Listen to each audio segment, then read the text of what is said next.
آله وأصحابه أجمعين. الحمد لله والصلاة والسلام على سيدنا محمد وعلى آله وأصحابه أجمعين. أما بعد، عن جابر رضي الله تعالى عنه قال قال رسول الله صلى الله عليه وسلم: لا تدعوا على أنفسكم ولا تدعوا على أولادكم ولا تدعوا على أموالكم لا توافقوا من الله ساعة يسأل فيها عطاء فيستجيب لكم۔ حضرت جابر فرماتے ہیں رضی اللہ تعالی عنہ، پیارے رسول صلی اللہ علیہ وسلم نے فرمایا، تم کبھی اپنے حق میں یا اپنی اولاد اور مال اور جائیداد کے حق میں بد دعا نہ کرو۔ کبھی اپنے حق میں اور کبھی اپنے مال اور جائیداد اور اپنے اولاد کے حق میں بد دعا نہ کرو۔ مبادہ وہ وقت دعا کی قبولیت کا ہو اور تمہاری وہ دعا اللہ کے ہاں قبول ہو جائے، جس کے نتیجے میں خود تم پر اور تمہاری اولاد اور مال اور جائیداد پر کوئی آفت آ جائے۔ انسان ہے، بے صبری کرتا ہے اور بہت جلد گھبرا جاتا ہے، اور اس کا چونکہ علم بھی محدود ہے تو بس اوقات ایسی دعائیں کر لیتا ہے کہ اگر وہ قبول ہو جائیں تو نقصان اسی کا ہوگا، خسارہ اسی کا ہوگا۔ آدمی بے صبری کرتا ہے، جلد باز ہے، بہت جلدی حوصلہ چھوڑ دیتا ہے اور گھبرا کر بس اوقات اپنے ہی لیے بد دعا کرنے لگتا ہے اور اپنے اولاد کے لیے، اپنے مال و جائیداد کے لیے بد دعا کے لیے ہاتھ اٹھا لیتا ہے، اور اگر وہ دعا قبول ہو جائے تو بعد میں پھر پریشان ہوتا ہے، پھر اپنا ہی نقصان کر لیتا ہے۔ تو اس لیے پیارے رسول صلی اللہ علیہ وسلم نے فرمایا کہ اپنے حق میں، اپنے اولاد کے حق میں، اپنے مال و دولت کے معاملے میں بد دعا نہ کرو۔ کیا پتہ وہ گھڑی ایسی ہو جس گھڑی پہ دعا قبول ہوتی ہے اور تمہاری وہ دعا قبول ہو جائے، بعد میں تم خود ہی مصیبت میں آ جاؤ، کوئی آفت آ جائے گی، کوئی آفت آ جائے گی۔ تو پیارے رسول صلی اللہ علیہ وسلم نے نصیحت فرمائی کہ ایسی دعائیں نہیں کرنی چاہیے، ایسی دعائیں نہیں کرنی چاہیے کہ بعد میں پھر آدمی پچھتائے اور افسوس کرے۔ لیکن ظاہر ہے کمان سے تیر نکل گیا تو واپس تو نہیں آتا، پھر آدمی افسوس ہی کرتا رہتا ہے۔ اچھا، یہ مردوں میں کم ہوتی ہے، عورتوں میں زیادہ ہوتی ہے، اور کر بیٹھتی ہیں بیچاری۔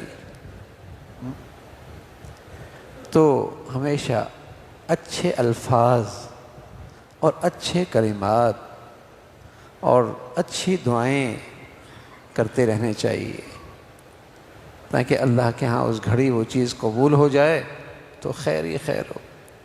بھائی تکلیف آ رہی ہے اور کہیں سے آزمائش آ رہی ہے اولاد کی طرف سے، تو اللہ سے دعا کرو، اللہ عافیت دے دے، بس اللہ عافیت دے دے۔ کتنی شاندار دعا ہے، اللہ عافیت دے دے بس۔ جس میں عافیت ہو آپ وہ کر دیں، جس میں خیر ہو آپ وہ کر دیں، جس میں ہمارے لیے بھلائی ہو آپ وہ فرما دیں۔ اس لیے پیارے رسول صلی اللہ علیہ وسلم فرمایا کرتے تھے کہ ایمان کے بعد بڑی دولت، ایمان کے بعد بڑی نعمت وہ عافیت ہے۔ ایمان کے بعد بڑی دولت، بڑی نعمت وہ عافیت ہے۔ اور اللہ تعالیٰ کو یہ دعا بہت پسند ہے کہ بندہ اللہ تعالیٰ سے یوں دعا کیا کرے: اللہم انی اسألک العفو والعافیۃ فی الدنیا والآخرہ، اللہم انی اسألک العفو والعافیۃ فی الدنیا والآخرہ۔ اللہ معاف کر دے اور دنیا آخرت میں عافیت نصیب فرما۔ اللہ معاف کر دے، دنیا آخرت میں عافیت نصیب فرما۔ تو یہ اللہ کے نبی صلی اللہ علیہ وسلم نے فرمایا کہ ایسی دعائیں نہ ہوں۔ حضرت ابو ہریرہ فرمانے لگے، رسول اللہ صلی اللہ علیہ وسلم نے فرمایا تم میں سے کوئی اپنی موت کی تمنا نہ کرے، نہ جلدی موت آنے کے لیے اللہ سے دعا کرے، کیونکہ جب موت آ جائے گی تو عمل کا سلسلہ ختم ہو جائے گا، اور اللہ کی رضا اور رحمت حاصل کرنے کا کوئی عمل بندہ نہیں کر سکے گا، اور جو عمل بھی کیا جا سکتا ہے جتنے جیتے جی ہی کر سکتا ہے۔ بندہ مومن کی عمر کو اس کے لیے خیر ہی میں اضافہ اور ترقی کا وسیلہ ہے، اس لیے موت کی تمنا کرنا اور دعا کرنا یہ بھی بڑی غلطی ہے، اس سے بھی اللہ کے نبی نے منع فرمایا۔ یعنی عام طور پہ یہ جو دعا فرمائی کہ ایسی دعا نہ کرو جس میں موت کی تمنا ہو، یہ اصل میں ایسی دعا ہے جو آدمی تکلیف کی وجہ سے اور پریشانی کی وجہ سے یہ دعائیں کرتا ہے۔ کوئی تکلیف ہے، کوئی پریشانی ہے تو موت کی تمنا کر رہا ہے، تو پریشانی اور تکلیف کی وجہ سے موت کی تمنا نہیں کرنی چاہیے۔ کیوں؟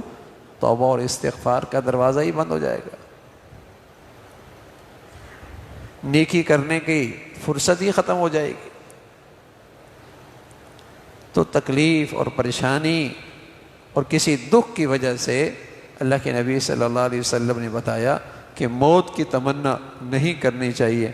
ہاں البتہ اللہ کے نیک بندے جب ان کا وقت قریب ہوتا ہے تو وہ اللہ سے ملاقات کے شوق میں، اللہ کے نیک بندے جب ان کا وقت قریب آتا ہے تو وہ اللہ سے ملاقات کے شوق میں جب اس قسم کے الفاظ کہتے ہیں جس سے اللہ کی ملاقات کا اظہار ہوتا ہے تو اس کی ممانعت نہیں ہے۔ جیسے حضرت یوسف علیہ السلام فرمایا کرتے تھے توفنی مسلمہ والحقنی بالصالحین، اللہ مجھے اسلام کی حالت میں موت دے دے اور مجھے نیک لوگوں کے ساتھ شامل فرما۔ تو یہ اللہ کے نیک بندے، ایسے اللہ کے نبی صلی اللہ علیہ وسلم کی دعا ہے اللہم الرفیق الاعلیٰ، اے اللہ مجھے رفیق اعلیٰ کا طالب ہوں اور میں اسی کا سائل اور آپ سے مانگتا ہوں۔ تو یہ جو خواہش کا اظہار ہے، یہ اللہ سے ملاقات کا شوق، محبت میں اس قسم کے الفاظ، اس کی تو اجازت ہے، لیکن پریشانی کی وجہ سے، تکلیف کی وجہ سے، کسی بیماری کی وجہ سے موت کی تمنا کرنا یہ اچھا نہیں ہے، اسے اللہ کے نبی صلی اللہ علیہ وسلم نے پسند نہیں فرمایا۔ اللہ تعالی عمل کی توفیق نصیب فرمائے۔